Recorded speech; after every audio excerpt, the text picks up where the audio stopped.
कि पहले अंडा आया था, ये पहले मुर्गी आई थी। जो ब्राउन कलर के अंडे होते हैं उसका और वाइट कलर के अंडों का, क्या अंडे वेज हैं या नॉन वेज? टी-रेक्स सबसे खौफनाक डायनासोर जो था वो, और आज का चिकन, इनका एक ही अबाव अजदाद था। चौंक गए?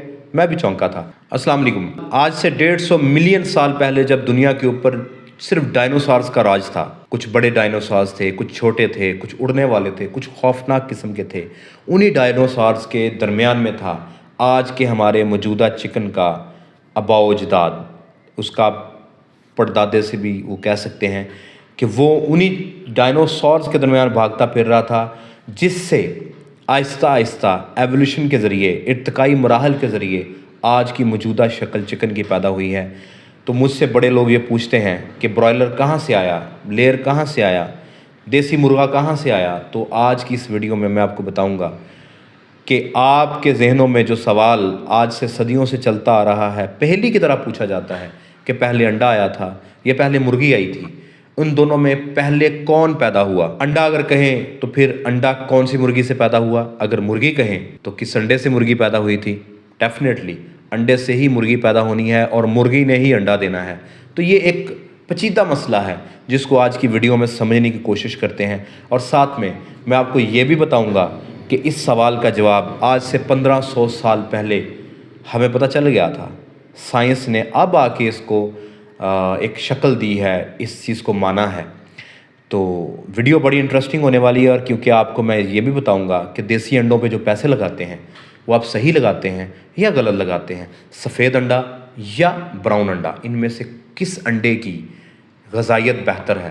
तो वीडियो को पसंद आने पर लाइक कीजिएगा, चैनल को सब्सक्राइब कीजिएगा, बेल आइकन के बटन को लाजमी प्रेस कीजिएगा। तो चलिए चलते हैं, अंडे का फंडा आपको मैं बताता हूँ, इस मिस्ट्री से पर्दा उठाते हैं कि आखिर ये चिकन कैसे बना। एवोल्यूशन, इर्तिका कभी भी सीधी लाइन में नहीं होता कि सीधी लाइन में चलते जा रहे हैं रोड के ऊपर। जो जानवर अपने इर्तिकाई मराहल से गुजर रहे हैं वो सेट होते जा रहे हैं, जो नहीं गुजर रहे, जो उस माहौल के साथ अडॉप्ट नहीं होते गए, वो ख़त्म होते गए। ऐसा नहीं होता। जैसे कि टी-रेक्स आपने जुरासिक पार्क जैसे मूवीज़ के अंदर आपने देख लिया होगा। तो साइंटिस्ट ये कहते हैं, ये मानते हैं कि जो टी-रेक्स जो आप स्क्रीन के ऊपर देख रहे हैं, सबसे खौफनाक डायनासोर जो था वो, और आज का चिकन, इनका एक ही अबाव अजदाद था। चौंक गए?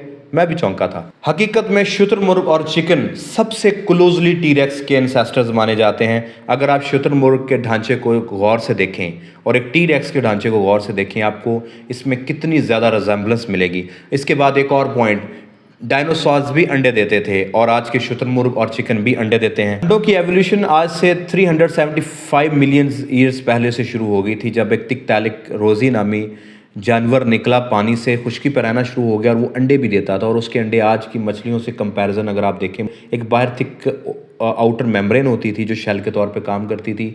आज की जो मुर्गियों के अंडे हैं, इसकी इब्तिदा 300 मिलियन साल पहले हुई, और जबकि चिकन हमारा जो एवोल्यूशन से गुजरा है वो 3500 साल पुराना है। तो अगर आप यहाँ पे दोनों को पलड़े में रखें तो अंडे 300 मिलियन ईयर्स पहले से आ रहे हैं, और चिकन सिर्फ 3500 सालों से हमें देखने में आ रहा है। तो इससे मतलब ये है कि अंडे पहले आए थे। नहीं, रुको ज़रा, सब्र करो।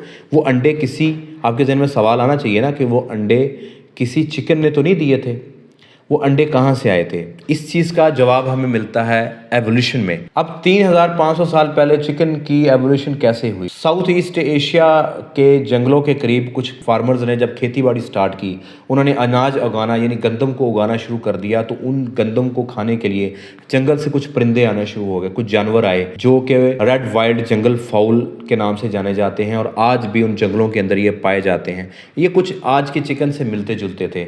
जब ये ज़्यादा मिकदार में, ज़्यादा क्वांटिटी में इंसानों की बस्ती के पास आना शुरू हुए, इंसानों ने इनको पालना शुरू कर दिया, डोमेस्टिकेट करना शुरू कर दिया।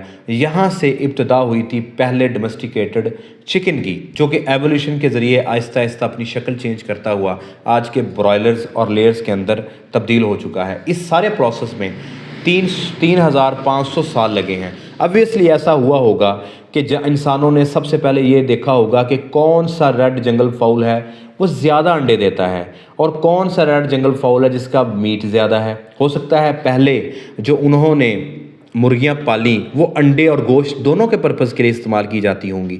फिर आहिस्ता आहिस्ता इंसानों ने उसको अलहदा किया, ज़्यादा अंडे देने वाली मुर्गी को ज़िबा करना बंद कर दिया और जो अंडे मुर्गी नहीं देती थी उसको गोश्त के तौर पे इस्तेमाल करना शुरू कर दिया। इस तरह फिर हमारे पास दो शाखें बन गई, एक ब्रॉयलर चिकन की और एक लेयर चिकन की, अंडे देने वाली मुर्गी और गोश्त वाली मुर्गी। और फिर इस इर्तिकाई प्रोसेस में कोई एक दिन, 2 दिन, 1 साल का टाइम नहीं लगा, हज़ारों साल लगे हैं। पहले 10 अंडे देने वाली मुर्गी की इर्तिका हुई, फिर उसने आहिस्ता आहिस्ता 20 अंडों पे आ गई 1 साल के अंदर, और करते करते आज हम इस जगह पे पहुंच गए हैं कि हमारे पास ऐसी मुर्गियां हैं, ऐसी लेयर है जो 320 अंडे 1 साल के अंदर देती है। और इसी तरह चिकन की इब्तिदा हुई। पहले चिकन हो सकता है 1 साल में 1 किलो का भी ना होता हो, फिर 6 माह के अंदर 2 किलो का होना शुरू हो गया। फिर आहिस्ता आहिस्ता हमने जेनेटिक एवोल्यूशन की, हमने वो चिकन को रखना शुरू कर दिया जो कम वक्त में कम फीड खा के ज़्यादा गोश्त दे रहा था। और इस तरह करते करते हमारे पास आज की मौजूदा शक्ल चिकन की आई है, जिसमें जो 35 दिन के अंदर एक सर्टन मकदार में फ़ीड खाने के बाद 2 किलो का हो जाता है। और उसमें किसी स्टीरॉयड का कमाल नहीं है, ये पीछे से चलते आ रहे 3500 सालों का कमाल है। आप जब हमारे पाकिस्तान में 90% लोग अभी भी किसी न किसी तरह से देहात के साथ मुंसलिक हैं, ज़्यादा दूध नहीं दे रही होती उसको कल कर दिया जाता है। ये एवोल्यूशन है। जब आप उसकी मेटिंग कैसे ऐसे बुल के साथ करवाएंगे जिसकी हिस्ट्री ये है कि उससे पैदा होने वाले तमाम बच्चे ज़्यादा वो देती हैं दूध, तो फिर हो सकता है पहले वो 20 किलो वाली गाय तैयार हुई थी, अब नेक्स्ट जो गाय आप तैयार करवा रहे हैं वो 22 किलो दूध दे रही हो एक टाइम का। तो यही एवोल्यूशन है, यही ब्रॉयलर्स की एवोल्यूशन है, यही लेयर्स की एवोल्यूशन है। अंडों की हिस्ट्री 300 मिलियन साल पहले से है और चिकन सिर्फ 3500 साल पुराना है। लेकिन इसका कतई मकसद ये नहीं है कि पहले अंडे आए थे, ऐसा नहीं है, क्योंकि उस अंडे को पैदा करने के लिए भी किसी न किसी ऐसे जानवर की ज़रूरत थी जो कि चिकन की तरह दिखता था।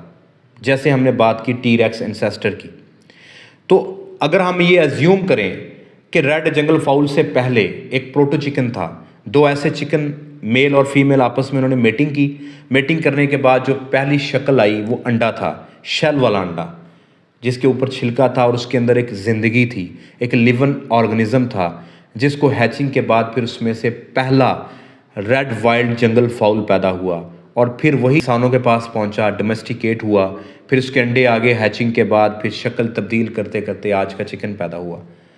तो हम किस नतीजे पे पहुँचे? हम इस नतीजे पे पहुँचे कि पहले लिविंग ऑर्गेनिज्म मुर्गी या मुर्गी की तरह दिखने वाला चिकन ही था जिसने वो पहला अंडा दिया, जिससे आज का चिकन या वो रेड जंगल फाउल पैदा हुआ। रेड जंगल फाउल आज भी आप ढूंढ सकते हैं। आप साउथ ईस्ट एशियन कंट्रीज़ के जंगलों में जाएं, आपको आज भी वहाँ पे ये रेड जंगल फाउल जंगल के अंदर रहते हुए मिल जाते हैं। ये ऑब्वियसली हमारे आज के मौजूदा चिकन से थोड़े से डिफरेंट हैं। इसी चीज़ का नाम इर्तिका है, इसी चीज़ का नाम एवोल्यूशन है। इसी चीज़ का जिक्र मैंने अपनी वीडियो के शुरू में किया था। आज से 1500 साल पहले हमें कुरान करीम में सूरत अल-नूर आयत नंबर 45 में अल्लाह ताला ने ये फरमा दिया था कि मैंने हर जानदार को मैंने पानी से पैदा किया। अब आगे डिफ्रेंशिएशन है। अल्लाह ताला फरमाते हैं कि उसमें कुछ पेट के बल चलने वाले थे जैसे मछली, कुछ 2 टांगों पे चलने वाले थे जैसे कि वो प्रोटो चिकन जिसने अंडा दिया पहला, वो 2 टांगों पे चलने वाला था, ठीक है। और कुछ उसमें 4 टांगों पे चलने वाले थे जैसे कि डायनासोर्स थे, उसके बाद फिर आज के मौजूदा जितने भी जानवर हैं। तो जवाब बड़ा ऑब्वियस है कि सबसे पहले चिकन ही था या चिकन की तरह दिखने वाला एक जानवर था जिसने अंडा दिया, ठीक है जी। तो अब आप जवाब दे सकते हैं, ठीक है। हम अगले पार्ट की तरफ आ जाते हैं। अगला पार्ट हमारा ये है कि अंडों की न्यूट्रिशन पे अगर हम बात करें, एक 50 ग्राम्स का अंडा अगर आप बॉयल करें उसके अंदर 6 ग्राम प्रोटीन होती है और आज के दिन में हमें 0.8 ग्राम्स पर केजी बॉडी वेट के हिसाब से अंडे प्रोटीन चाहिए होती है। अब एक अंडा एक मुकम्मल ग़ज़ा है, आपकी बॉडी की 6 ग्राम प्रोटीन को पूरा करने के लिए काफ़ी है, ठीक है। इसलिए कहते हैं संडे हो या मंडे रोज़ खाओ अंडे। अब न्यूट्रिशन अगर आप बात करें, देसी अंडे जो ब्राउन कलर के अंडे होते हैं उसका और वाइट कलर के अंडों का कतन भी न्यूट्रिशन के साथ कोई ताल्लुक नहीं है। ये जो पाकिस्तान के अंदर एक मंजन बेचा जाता है ना कि अगर सफ़ेद कलर का अंडा 30 रुपए का एक है, तो ब्राउन अंडा आ रहा है देसी समझा जाता है, वो 10 रुपये महंगा 15 रुपये महंगा मिलता है। ये मंजन गलत है। देसी अंडे में और वाइट कलर के अंडे में न्यूट्रिशन में कोई भी फ़र्क नहीं है, किसी किस्म का फ़र्क नहीं है। अंडे की स्किन का जो कलर है, जो शेल का कलर है, उसका ताल्लुक पिगमेंटेशंस के साथ है, ठीक है। लिहाजा अगर आज आपके सामने सफ़ेद अंडे रखे जाएं या आपको देसी कह के ब्राउन कलर के अंडे पेश किए जाएं तो आपने कोई सा भी सिलेक्ट कर लेना है, क्योंकि दोनों के न्यूट्रिशन में किसी किस्म का भी कोई फ़र्क नहीं है। एक और सवाल किया जाता है कि क्या अंडे वेज हैं या नॉन वेज। ये सवाल अक्सर कंट्रीज़ के अंदर कुछ लोग आजकल नॉन वेज होते हैं, वेजिटेरियन होते हैं, कहते हैं जी हमने मीट नहीं खाना, हमने चिकन नहीं खाना। कुछ होते हैं जो मेरी तरह गोश्तखोर होते हैं। तो अंडे दो तरह के पाए जाते हैं। एक वो अंडा जिसके अंदर मुर्गे छोड़े हुए थे, एक ऐसा फ्लॉक जिसके अंदर मुर्गे थे, उन मुर्गों के ज़रिए फिर एम्ब्रियो मेटिंग होएगी मेल और फीमेल की, और एक ऐसा अंडा जिसके अंदर एम्ब्रियो मौजूद है, एक लिविंग चीज़ मौजूद है, वो अंडा नॉन वेज होगा। और जो लेयर के अंडे आजकल मार्केट में आपको मिलते हैं सफ़ेद कलर के, वो ज़्यादातर बग़ैर एम्ब्रियो के होते हैं। वो सारे के सारे इनफर्टाइल अंडे होते हैं। उनको आप इनक्यूबेटर में रखें, किसी मुर्गी के नीचे रखें, उसमें बच्चा पैदा नहीं होता। वो अंडे वेज होते हैं। लिहाजा आप अगर वेज हैं और वेजिटेरियन अंडा खाना चाह रहे हैं तो आप कोई भी लेयर का अंडा लेके खा सकते हैं। और जो देसी अंडा मार्केट में मिलता है वो ज़्यादातर नॉन वेज होता है, क्योंकि उसमें मुर्गे होते हैं, फिर वो मेटिंग के ज़रिए एम्ब्रियो उसमें पाया जाता है। तो दोस्तों, उम्मीद है कि आपको ये वीडियो इंटरेस्टिंग लगा होगा और आपको काफ़ी कुछ सीखने को मिला होगा कि हमारा जो चिकन है आज का, वो कहाँ से पैदा हुआ, अंडा कैसे आया, और इस सवाल का जवाब भी आपको मिल गया होगा। वीडियो पसंद आई हो तो इसको लाइक करते जाइएगा, चैनल को सब्सक्राइब करें, बेल आइकन के बटन को लाजमी प्रेस कीजिएगा। आप मुझसे रब्ता करना चाहते हैं, मेरा व्हाट्सएप का नंबर नीचे दिया जा रहा है, मुझे आप इस पर रब्ता कर सकते हैं। अगर आप मुझसे कंसल्टेशन लेना चाह रहे हैं तो मेरा पेड व्हाट्सएप ग्रुप ज्वाइन कर सकते हैं। लाइव डिस्कशन के लिए इसी चैनल के ऊपर हर इतवार को दोपहर 2 बजे मैं लाइव आता हूँ, वैसे आप लाइव डिस्कशन कर सकते हैं। आप मुझे मेरे फेसबुक पेज के ऊपर भी फॉलो करें, poultry with doctor Kamran. Facebook के ऊपर भी ये वीडियोज़ अपलोड होती हैं। इंस्टाग्राम के ऊपर भी आप मुझे फॉलो कर सकते हैं डॉक्टर कामरान हैदर के नाम। अगर आप मुल्क से बाहर हैं और आप मेरे चैनल को सपोर्ट करना चाहते हैं, आप मुझसे कोई कंसल्टेशन लेना चाह रहे हैं, तो नीचे लिंक डिस्क्रिप्शन में मैं डाल रहा हूँ। patreon.com के ऊपर जाके जो स्क्रीन के ऊपर आप देख रहे हैं, इनमें से कोई सा भी एक पैकेज सब्सक्राइब कर सकते हैं पर मंथ के हिसाब से। अपनी दुआ में याद रखिएगा। अगली वीडियो तक के लिए अल्लाह हाफिज़।